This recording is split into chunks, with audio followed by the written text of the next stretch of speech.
Salawat beriring salam tak lupa kita sampaikan kepada junjungan kita Nabi besar Muhammad sallallahu alaihi wasallam. Semoga dengan sering bersalat pada beliau kita mendapat syafaat beliau di yaumil akhir nanti. Amin amin ya rabbal alamin. Seperti biasa Pak Ustadz, rutinitas kami alhamdulillah di tahun ini kami bisa melaksanakan kultum setiap habis dohor Senin sampai Kamis. Mudah-mudahan dari apa yang disampaikan Pak Ustadz nanti akan menambah ilmu untuk kami lebih mendekatkan diri kepada Allah Subhanahu wa taala untuk menjalankan semua perintahnya dan menjauhi semua larangannya. Mudah-mudahan ini nanti bisa menambah keimanan kami, khususnya pegawai IPC Group Cabang Pelabuhan Bengkulu dan pada umumnya masyarakat di wilayah IPC Cabang Pelabuhan Bengkulu. Mungkin itu aja pengantar dari kami Pak Ustadz. Silakan Pak Ustadz untuk kultumnya kita batas sampai 1:30. Ada juga nanti kalau ada session tanya jawabnya Pak Ustadz. Mungkin itu aja pengantar dari kami Pak Ustadz. Silakan Pak Ustadz.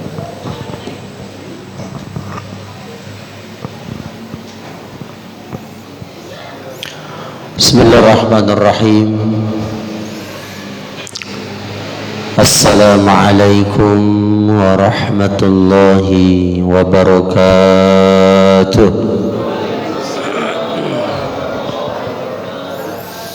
Bismillahirrahmanirrahim.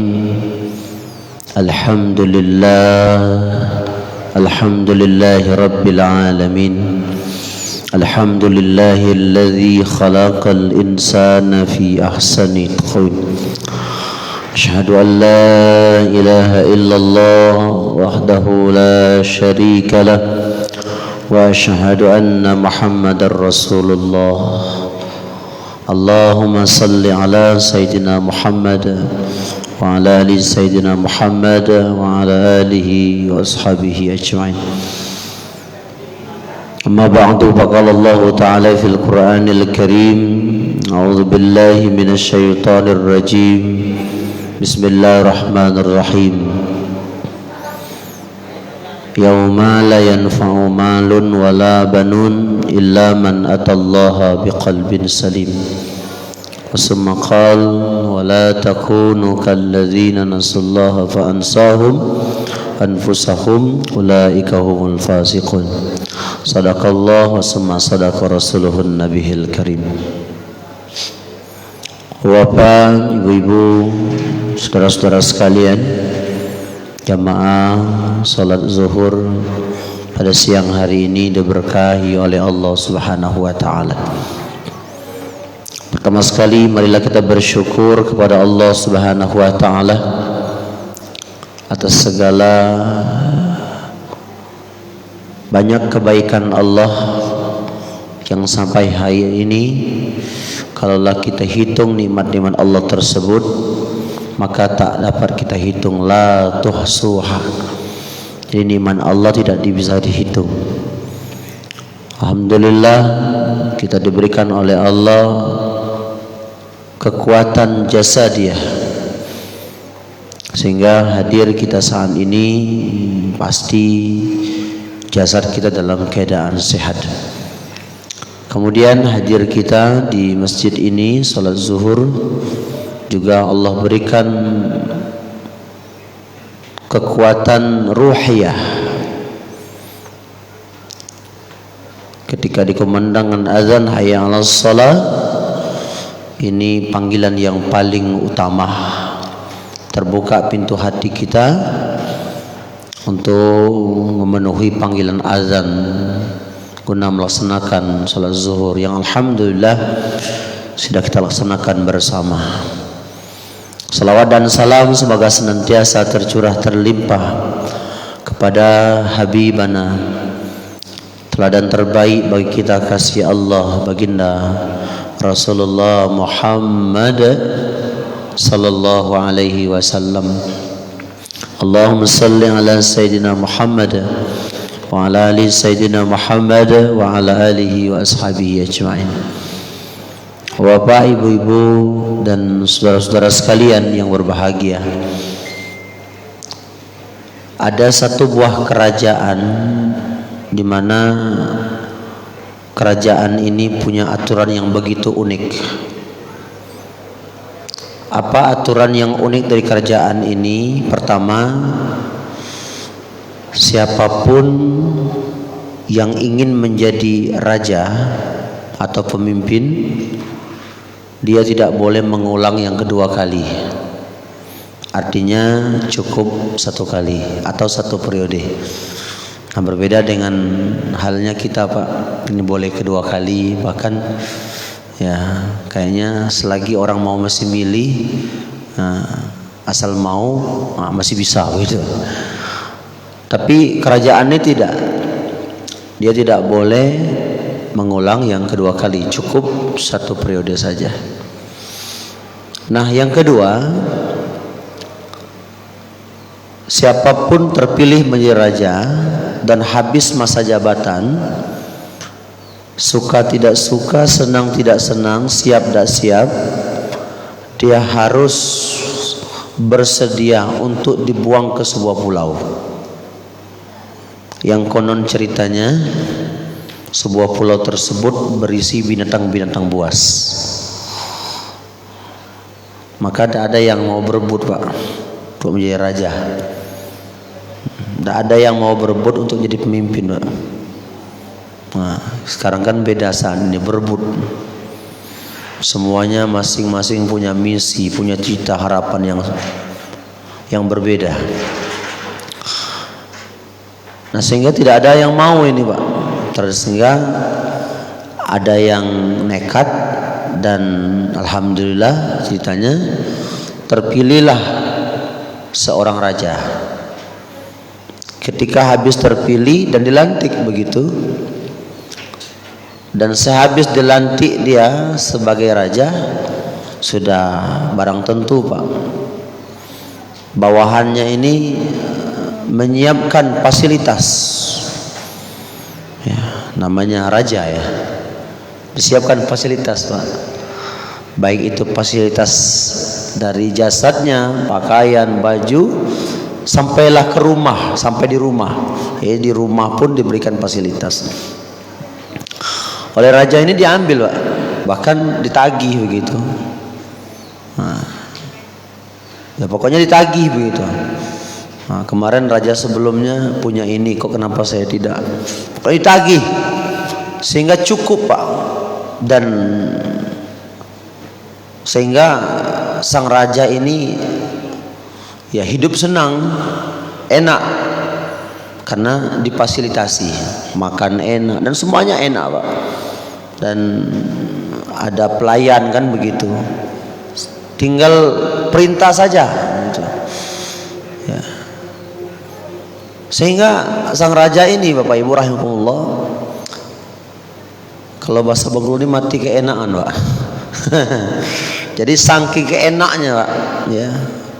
Biasanya yang enak-enak itu, Pak, biasanya tidak lama. Nah, yang enak-enak itu enggak lama, Pak. Madu, Pak, manis memang, tapi sebentar. Tidur tuh nyenyak, enak, Pak, sebentar. Orang bangun kan, bangun tidur, woi, subuh kan, atau sahur, bangun sahur gitu kan. Wah, alangkah cepatnya sahur gitu. Padahal baru sebentar tidur. Padahal perasaan kita tidur udah jam 8 tadi sebenarnya. Memang yang namanya enak itu sebentar, Pak. Nah, begitu juga jabatan, Pak. Sang raja tadi, Pak, tidak terasa, Pak. 4 tahun setengah, kan cuma 5 tahun, setengah tahun lagi. Oleh bawahannya datang, assalamualaikum sang raja, waalaikumsalam. Kami hanya sekedar mengingatkan, sebagaimana komitmen awal, siapapun bersedia menjadi raja, dan dia cukup satu periode dan habis masa jabatan dan bersedia untuk dibuang ke sebuah pulau, dan raja ini tinggal setengah bulan lagi akan dibuang ke sebuah pulau. Ini Masya Allah. Sehingga Bapak Ibu jamaah rahimakumullah, habislah masa jabatan itu dan raja tadi dibuang ke sebuah pulau, Pak. dibuang ke sebuah pulau. 3 bulan habis dibuang nggak tahu kabar kemana sang raja, tidak tahu Pak. Karena di sebuah pulau itu adalah berisi bintang-bintang buas. Terpilih raja kedua, sama dengan raja pertama Pak, menerima fasilitas, dinikmati, dia tidak pikirkan ternyata habis jabatan nanti akan dibuang sebuah pulau. Kemudian diingatkan habis jabatan dibuang, terpilih raja ketiga, sama dengan raja pertama, raja kedua. Terpilih raja keempat, sama Pak dengan raja pertama, 2, 3. Terpilih raja kelima dan sama persis Pak. Nah ternyata setelah dibuang sang raja tadi, kelima-lima raja sudah dibuang, tidak tahu kabar Pak. Ternyata orang mau menjadi raja nih mikir, dan rupanya ada pelajaran yang besar ternyata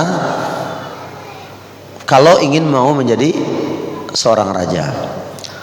Ketika terpilih raja ke-6, ini agak mengagetkan Pak ya. Habis dipilih, dilantik, dan kemudian biasa seperti raja pertama sampai raja kelima tadi, datang bawahannya, Assalamualaikum raja, waalaikumsalam, kami ingin memberikan fasilitas sebagaimana raja-raja terdahulu, raja-raja sebelumnya, dan kami memberikan fasilitas. Apa kata sang raja? Kata sang raja ini, wahai bawahanku, staf, sekarang fasilitas bawalah pulang. Saya tidak butuh itu gitu. Saya tidak perlu, bawalah pulang. Ini agak berbeda juga Pak. Raja pertama sampai raja kelima ini kan yang kurang jadi ditagih begitu, yang tidak sama sebelum ditagih.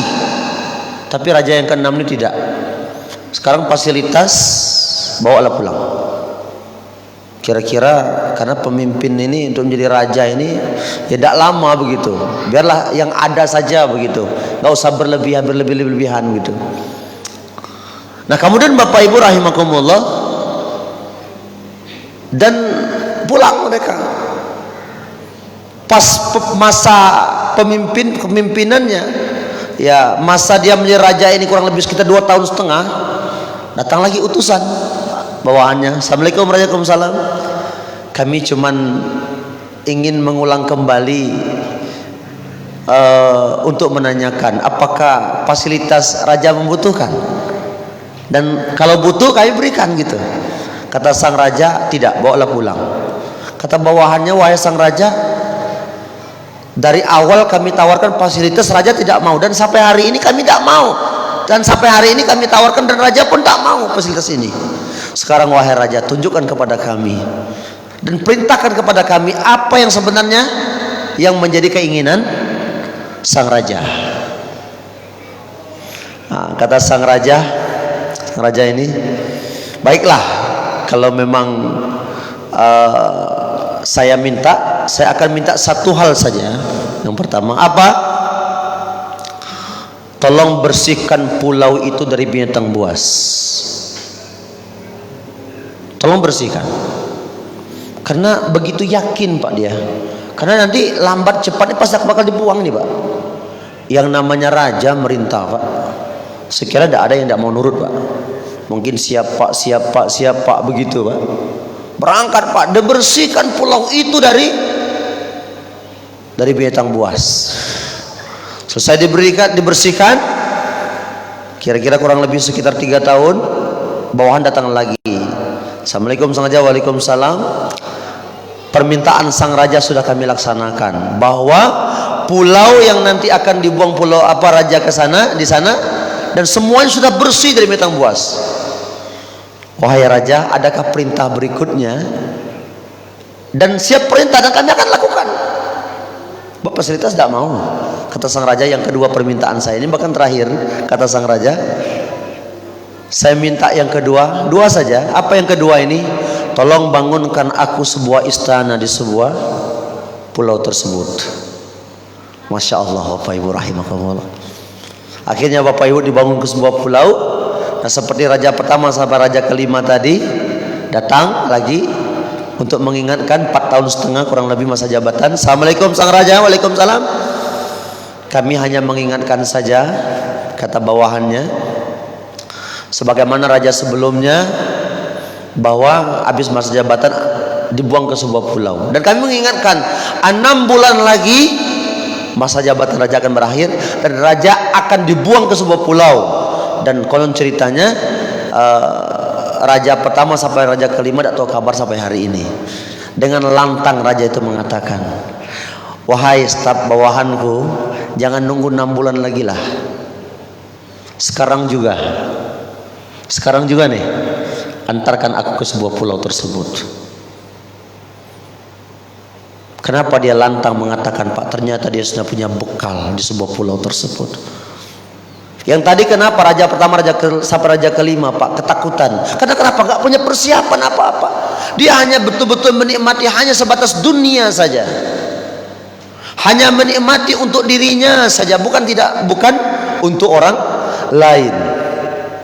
Tapi raja yang ke-6 ini Bapak Ibu dengan anda mengatakan, jangan sampai menunggu 6 bulan lagi. Sekarang juga antarkan aku ke sebuah pulau.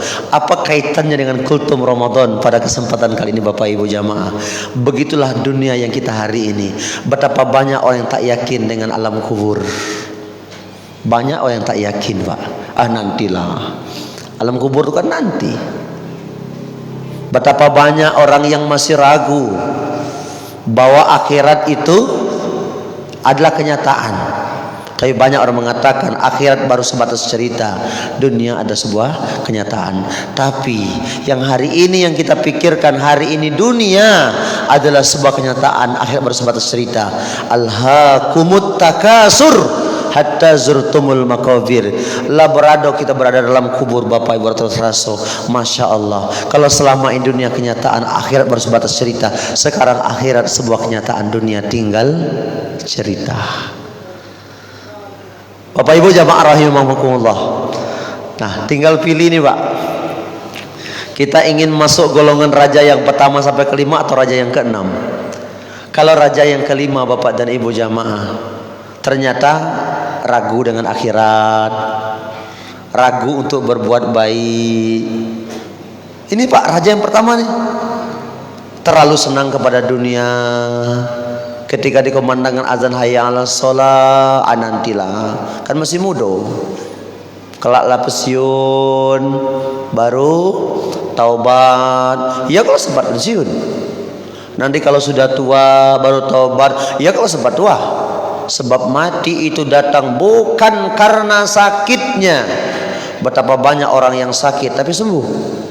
Maaf, kena COVID Pak. Mungkin ratusan yang terpapar, ternyata yang sembuh jutaan juga. Ini luar biasa Bapak Ibu jamaah. Sakit bukan ukuran orang mati. Tua umur belum tentu bisa jadi muda. Nah, maka Bapak Ibu rahimahullah, kita jangan terlena dengan umur yang muda. Jangan terlena badan yang masih sehat. Tapi ternyata Bapak Ibu, malaikatul maut itu tidak mandang usia, keadaan sakit ataukah sehat. Tapi ketika ajal sudah sampai, dia akan harus menghadap kepada Allah. Nah Bapak Ibu jamaah rahimakumullah. Nah inilah yang pertama, kita ambil ibrah dari sebuah kerajaan tadi, termasuk raja yang ke-6. Kita harus yakin betul. Kalau kita merasa yakin Bapak Ibu jamaah rahimahumullah, bahwa kehidupan ini adalah, ya apa ya, kalau saya katakan hanya sebatas ngantri mati Pak. Karena hidup itu adalah ngantri mati. Ya ngantri mati semua nih Pak. Ngantri. Tapi oleh Allah, biar kita nggak bosan ngantri, kan biasanya bosan ngantri Pak. Misalnya kalau lagi ngantri, lagi main handphone nggak terasa kan, karena ada mainan. Biar kita nggak bosan ngantri, Allah kasih mainan. Apa itu mainan? Jabatan, harta, kedudukan, istri, suami. Itu mainan kan? Saya tanya Bapak, jika ada anak kecil punya mainan, lalu diambil mainannya, terjadi apa? nangis. Sama dengan kita, nggak jauh bedanya. Coba lihat misalnya ketika ada istri ditinggal mati suaminya, istrinya menangis. Kenapa? Mainannya diambil. Iya kan? Begitulah Bapak Ibu jawab. Begitupun sebaliknya. Ketika suami ditinggal istri, suami menangis meskipun saat itu saja barangkali ya. Mungkin besok tersenyum kali. Tapi saat itu kenapa dia menangis? Karena mainan yang diambil. Ketika dapat mainan baru tersenyum lagi begitu.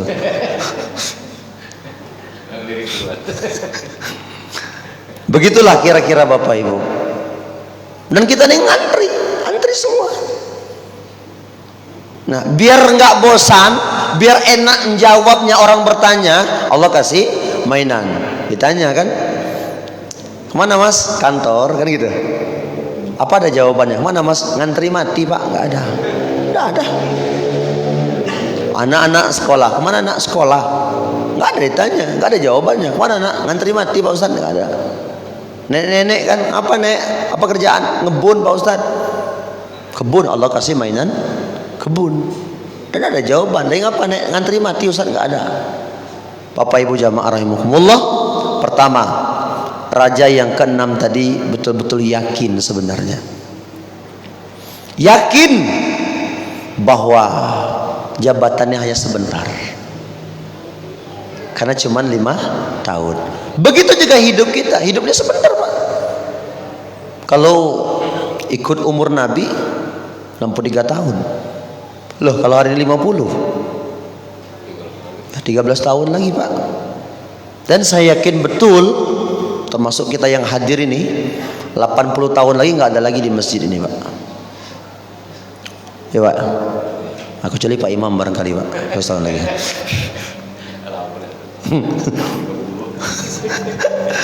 Begitulah kira-kira Bapak Ibu. Lantas apa yang harus kita perbuat dalam hidup kita?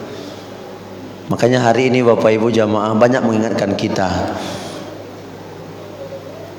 Ada tausiah zuhur mengingatkan.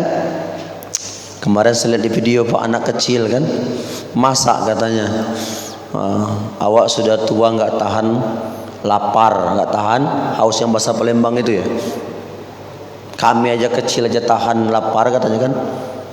Dia nahan rindu tahan, nahan rindu tahan ya, ya, nahan cinta tahan, dan puasa nggak tahan. Ini Bapak Ibu jamaah, ayo, mari kita paling tidak siapkan bekal untuk menghadap kepada Allah Subhanahu wa Ta'ala. Nah kemudian Bapak Ibu rahimakumullah, yang menjadi milik kita dalam hidup ini ada 3 sebenarnya. Apa itu? Yang pertama yang menjadi milik kita, apa yang sedang kita pakai itulah menjadi milik kita.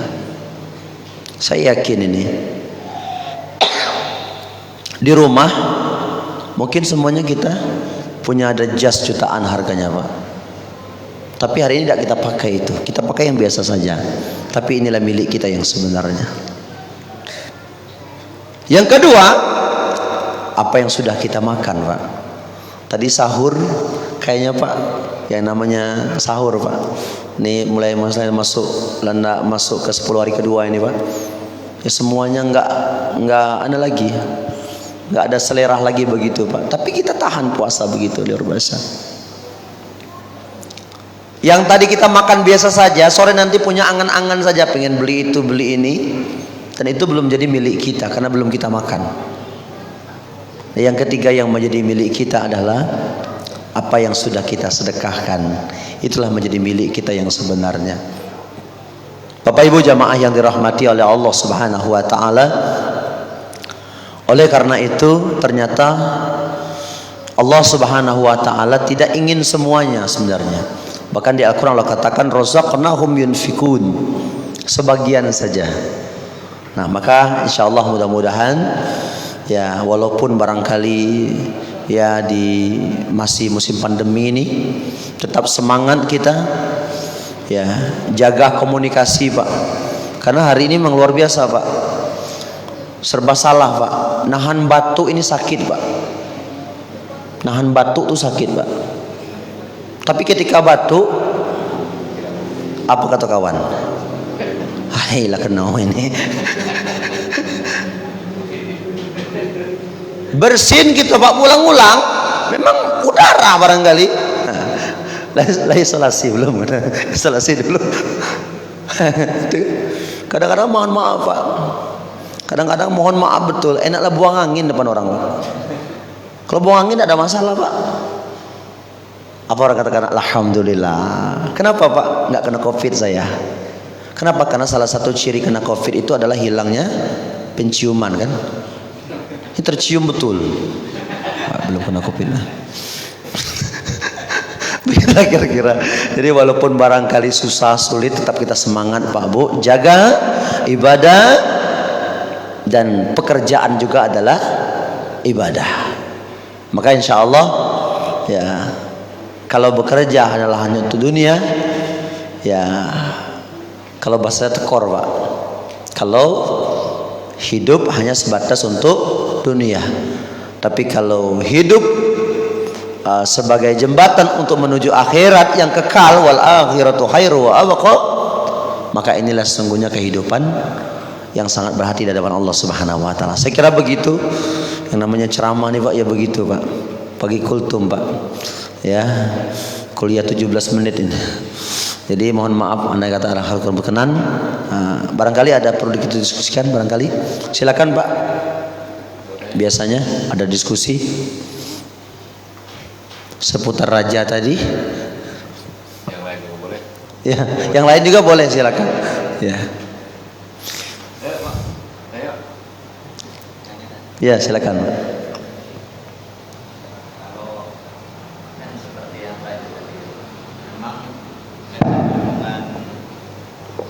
Kecenderungan hati manusia itu kan suka atau cinta sama yang kelihatan kan.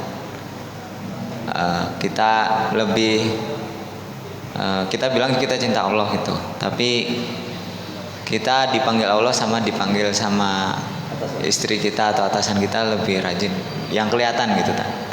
Kita cinta sama dunia karena kelihatan gitu, mau dilepas katanya harta yang disedekahkan itu sejatinya milik kita, tapi mau ngelepasin karena kelihatan, aduh sayang gitu. Takut juga gitu, takut sama Allah, tapi dipanggil Allah sama dipanggil atasan tetap datangnya ke atasan, karena hakikatnya hati itu lebih suka sama yang kelihatan. Nah, gimana biar mendidik hati kita itu untuk tidak seperti itu, tidak apa ya, nggak cuman cinta sama yang kelihatan aja gitu, tapi yang hakikat sebenarnya tadi, mendidik hati untuk lebih taat pada hakikat yang sebenarnya. Masya Allah. Ini cenderung kepada qalbun, hati. Bapak Ibu jamaah yang dirahmati Allah Subhanahu wa taala, bagaimana kita harus bisa mengimbangi atau kiat-kiat agar bisa mengimbangi antara dunia dan akhirat. Ketika di kemenangan azan hayya 'alas shalah kan gitu. Dan dipanggil istri cepat gitu. Panggilan Allah nanti dulu begitu. Kemudian agak berat kita memberikan. Yang pertama, kalaulah istri, nah maka tugas kita untuk mengingatkan. Maka Bapak Ibu rahimahullah, namanya proses Pak. Makanya ada namanya proses, tak banyak sekaligus. Pengantin baru misalnya Pak, Bang jemput di pasar jam 12 ya, Mama nunggu di dekat jalan pengantin baru nih. Hayya 'alas shalah. Panggilan Allah duluan nih. Saya yakin kelak setelah sholat dia berangkat jemput istrinya, dari jam 12 istrinya nunggu di panas-panas itu, udah itu kiamat kedua nih. Dan itulah sabar. Maka dengan cara kita dakwah, mengajak dia menyampaikan, ya kenapa tadi belum jemput begitu? Ya karena tadi sholat dulu gitu. Masih marah-marah juga, mungkin sudah letak cara berdakwah kita. Dan Bapak Ibu jamaah yang dirahmati oleh Allah Subhanahu wa taala. Dan Allah Subhanahu wa taala dan tidak pernah ada sifat jengkel begitu, Pak. Kita belum datang sekali itu tidak pernah Allah marah. Nah, itulah bandingannya. Jangankan kita dipanggil bos, kita manggil anak saja saat perlu betul panggil nak gitu. Namanya, mohon maaf kalau ada nama ya, namanya Ishak misalnya. Nak Ishak dulu. Iya Pak. Belum datang juga. Ishak. Iya Pak. Sini dulu nak, penting. Belum datang. Second yang ketiga enggak lagi panggil Ishak. Hak.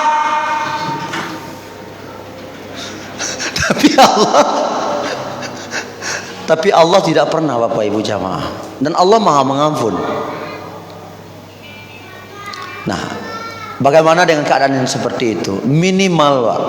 Minimal ketika dipanggil bersamaan, hayya 'alas shalah atau mungkin panggil istri. Saya kira ya mana yang ya penting ya Allah, panggilannya Allah. Tapi Bapak dan Ibu kondisional barangkali ya. Tapi tidak kita melalaikan bahwa ini adalah panggilan Allah. Ketika sudah penuh, maaf, azan saya sholat dulu begitu. Tapi yang kadang-kadang Bapak Ibu jamaah, hayya 'alas shalah, sibuk dengan urusan dunianya, bahkan takut dengan maaf bos, takut dengan bos, ya, sehingga dia melalaikan sholatnya. Masih mendingan juga Bapak Ibu jamaah, ya, ketika dia datangi bosnya, ya dia segera meninggalkan sholat, dia segera melaksanakan sholat meskipun tadi sudah saya berjamaah. Kemudian yang lebih parah itu adalah nantilah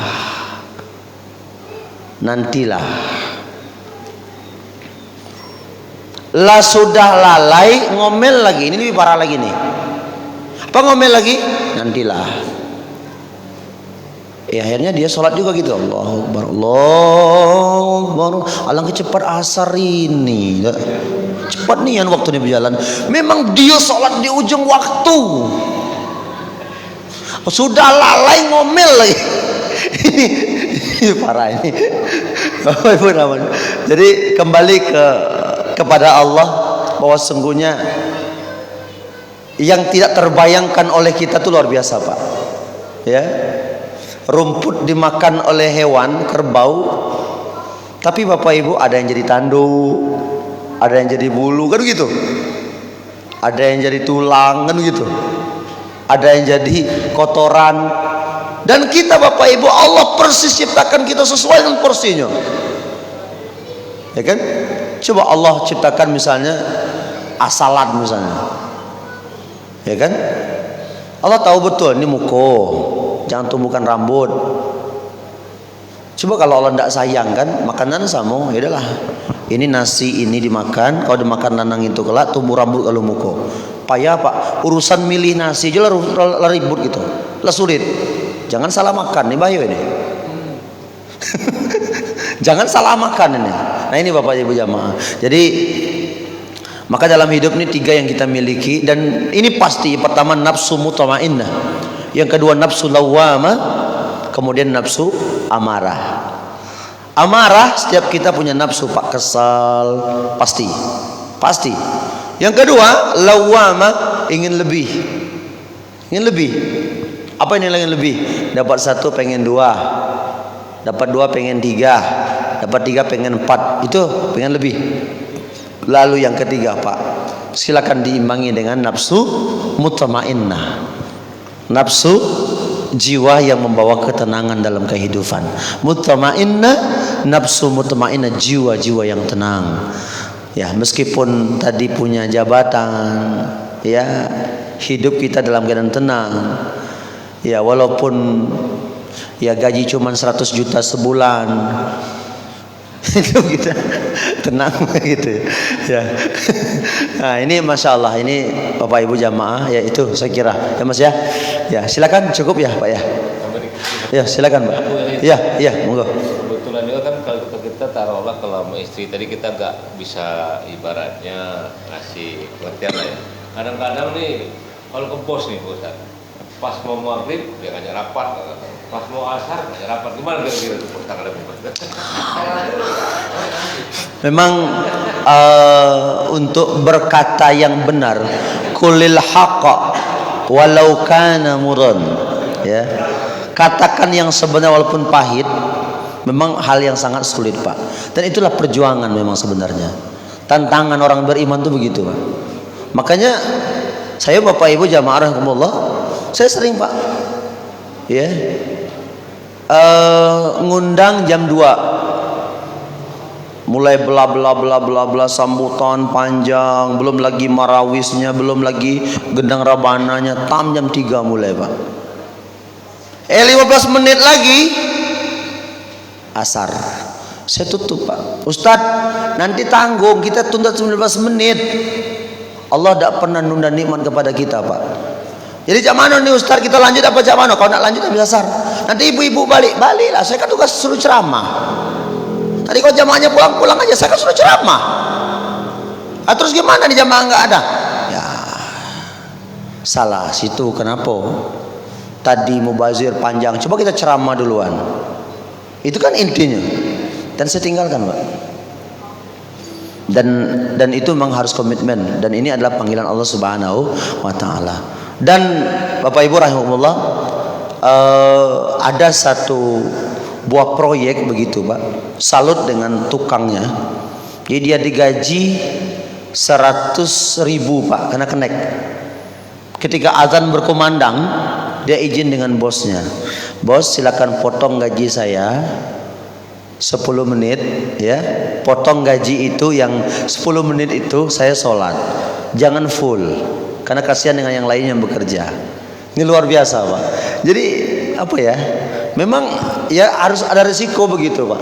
Tapi insya Allah nanti, Pak, dengan menyampaikan yang benar, nanti insya Allah akan akan bisa paham juga begitu. Kecuali urusannya syar'i, ya, Pak, ya, syar'i. Tapi bukan berarti meninggalkan sholat, seperti tenaga medis lagi operasi misalnya. Dan operasi pun memang ada waktu tertentu, kan, kan lagi operasi begitu, kan, ya kan. Makanya di pesawat itu, Pak, kan nggak ada, apa pernah kita naik pesawat lihat pilot yang sedang nyupir? Nggak ada, kan? Dan kita yakin betul naik pesawat begitu. Ada pernah nanya, ada pilotnya enggak ini? Enggak ada, kan? Iya, kan? Kan enggak ada yang kita resah, kan? Ketika naik pesawat duduk aja, tiba-tiba sampai begitu. Enggak ada kita resah, kan? Dan betapa yakin kita ternyata.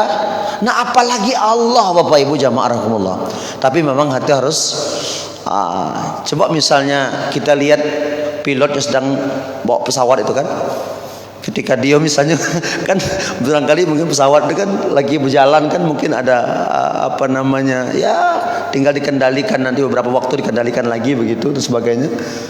Ternyata Bapak Ibu lagi ibadah, mungkin kita rengam ke pesawat, oh hati tengok di depan tuh gitu. Yakin gitu, kan? Ini bahaya, kan begitu. Ini bahaya, kan, nyawa taruhannya. Jadi maksud saya, ya memang ya butuh semacam ada memang risiko, tapi risiko ini dalam hal yang baik, Pak. Hal yang baik. Tetap laksanakan sholat terlebih dahulu, apapun kepentingannya. Kecuali memang urusan-urusan syar'i, seperti tadi nyawa orang lagi operasi. Tinggalkan dulu azan, ngapo? Buka dulu, biar dulu. Tidak dijahit nyok nyawa orang ini. Ayo ini. Nah, ini urusan-urusan syar'i maksudnya. Saya kira begitu, Pak, ya. Ya. Saya kira begitu. Mohon maaf kepada Bapak Ibu sekalian, dan sedikit minta waktu sebelum menyampaikan doa. Saya hari ini bersama teman-teman sedang berjuang membangun asrama tahfiz Quran, Pak, Bu. Karena ingin bagaimana anak-anak yatim ini tidak selamanya mereka tinggal di panti asuhan. Karena panti asuhan hari ini saya lihat, Bapak Ibu, hanya sebatas identitas, outputnya tidak ada. Sebenarnya kalau mereka mau, ya anak-anak itu bisa hafal Quran sebenarnya, Pak. Karena waktu mereka lebih banyak di sana. Waktu lebih banyak di sana. Tapi ternyata Bapak Ibu jamaah kita lihat, Masya Allah, kan belum ada terdengar, ya, juara 1 qori'ah dari panti asuhan anu belum terdengar. Pagi di Bengkulu, Pak.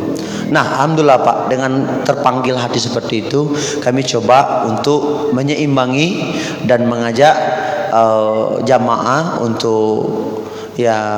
untuk membahagiakan yatim dengan cara membuat wadah. Alhamdulillah Bapak Ibu, asrama tahfiz Quran yatim Asy-Syakur Bengkulu yang beralamatkan di belakang Pondok Pesantren Pancasila, Jalan Rinjani 10. Alhamdulillah sudah 25 orang anak tinggal di situ yatim duafa. Namanya kita rubah Pak, bukan panti asuhan. Sebab kalau panti asuhan ya panti asuhan tahfiz Quran misalnya, mereka kalau di sekolah dibully Pak. Jadi semangat belajar mereka tuh menurun. Mereka diejek-ejek, anak panti, sehingga kurang belajar. Nah, maka saya bilang, nak, kalau teman mau nanya di sekolah, tinggal di mana? Asrama tahfiz Quran yatim duafa. Nah, maka Bapak Ibu, alhamdulillah hari ini baru ada asrama putra, dan insya Allah ke depan habis Lebaran insya Allah kami akan membangun asrama yatim duafa tahfiz Quran putri, dan alhamdulillah hari ini dalam tahap lelang wakaf tunai tanah. Bapak Ibu jamaah, dibutuhkan 600 pewakaf. Sekali lagi dibutuhkan Pak 600 orang pewakaf. Kenapa 600 orang pewakaf? Karena luas tanah itu 600 meter persegi. Jadi dihitung kurang lebih 1 meter 1 pewakaf. Dan lunas itu tanah Pak. 1 meternya berapa? 300.000 Pak. Kemarin saya ngisi kajian sebelum Ramadan PIP Pak ya, Dharma Wanita VIP ya, Zoom. Kemarin ada juga dari ibu-ibu PIV itu dibantu kurang lebih lah, ada beberapa meter. Alhamdulillah Bapak Ibu jamaah, alhamdulillah hari ini terkumpul kurang lebih sekitar 134 meter sampai hari ini. Dan ini berjalan baru 3 minggu Pak. Jadi Bapak dan Ibu silakan mau ngambil per meter boleh, silakan. Ustadz, kami tidak bisa semeter, kami bisa mampu 10 meter, nggak apa-apa. Alhamdulillah. Nah, silakan untuk memudahkan, silakan Bapak Ibu datang ke asrama tahfiz Quran ya di Rinjani 10 belakang Pesantren Pancasila. Andai kan misalnya sibuk dan sebagainya, hanya sudah canggih Bapak Ibu jamaah, kami sudah mencetak kurang lebih ya Mas ya, Masya Allah, kami sudah mencetak 600 kufon, dan di sini lengkap nama, nomor HP dan alamat rumah. Dan nama di sini silakan Bapak dan Ibu boleh ditulis nama kita, boleh untuk almarhum almarhumah yang kita inginkan salurkan wakaf tunainya. Silakan. Nah, bagaimana caranya? Silakan konfirmasi donasinya ke nomor WA saya langsung, Pak. Apakah harus diantar ke sana karena sibuk sebagainya? Cukup fotokan saja. Foto sudah ditulis, fotokan saja. Lalu kemudian uangnya boleh transfer ke asrama yatim Asy-Syakur. Ini nomor rekening ada di sini. Dan untuk nama-namanya biar dimasuk list nanti, biar terukur wakaf ini adalah wakaf, harus disalurkan, harus dibeli dengan tanah. Nah, tolong fotokan saja lembar ini dan kita akan catat di sana. Kalau misalnya ada kesempatan untuk datang, nah silakan kami tunggu kedatangannya. Kalau tidak sempat, insyaallah informasi-informasi berkenaan dengan asrama tahfiz Quran kami akan informasikan melalui pesan WA. Saya kira begitu Bapak Ibu jamaah rahimakumullah, dan mari kita berdoa. Mungkin barangkali mohon bantuan Mas sebelum berdoa, tolong dibagikan, enggak banyak ini kayaknya. Ya, siap.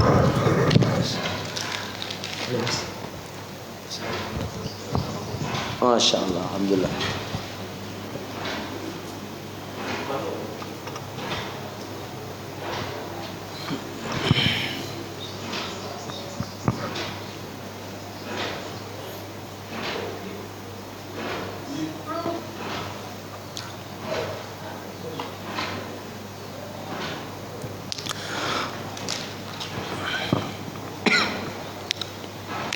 Terima kasih Bapak dan Ibu, saya doakan rezekinya semakin dimudahkan oleh Allah dan diberkahi oleh Allah Subhanahu wa taala. Al-Fatihah. A'udzubillahi minasyaitonirrajim. Bismillahirrahmanirrahim. Alhamdulillahirabbil alamin arrahmanirrahim maliki yaumiddin. Iyyaka na'budu wa iyyaka nasta'in. Ihdinas siratal mustaqim, siratal ladzina an'amta 'alaihim ghairil maghdubi 'alaihim waladdallin. Amin. A'udzubillahi minasyaitonirrajim. Bismillahirrahmanirrahim. Alhamdulillahirabbil alamin. Allahumma salli ala sayyidina Muhammad wa ala alihi washabihi ajma'in. Allahumma inna nas'aluka ridhaka wal jannah wa na'udzubika min sakhatika wan nar. Allahumma innaka afun karim tuhibbu afwa anna ya karim bi rahmatika ya arhamar rahimin.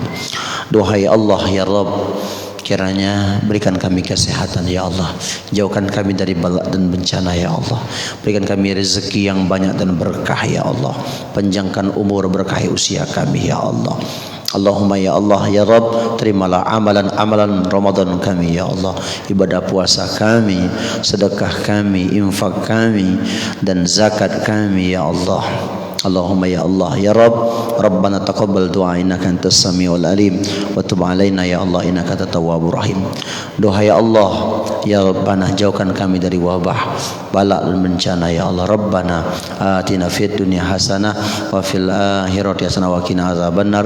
Subhana rabbika rabbil izzati amma yasifun wa salamun mursalin walhamdulillahi rabbil alamin. Demikian, banyak maaf akhirul kalam. Assalamualaikum warahmatullahi wabarakatuh. Waalaikumsalam warahmatullahi wabarakatuh. Terima kasih Pak Ustadz atas ceramahnya. Mudah-mudahan ini menjadi ajang amal ibadah kita dalam menuntut ilmu untuk lebih mendekatkan diri kita kepada Allah Subhanahu wa taala. Saya sebagai pembawa acara mohon maaf kalau ada kesalahan, kepada Allah saya mohon ampun. Wabillahi taufiq wal hidayah. Wassalamualaikum warahmatullahi wabarakatuh.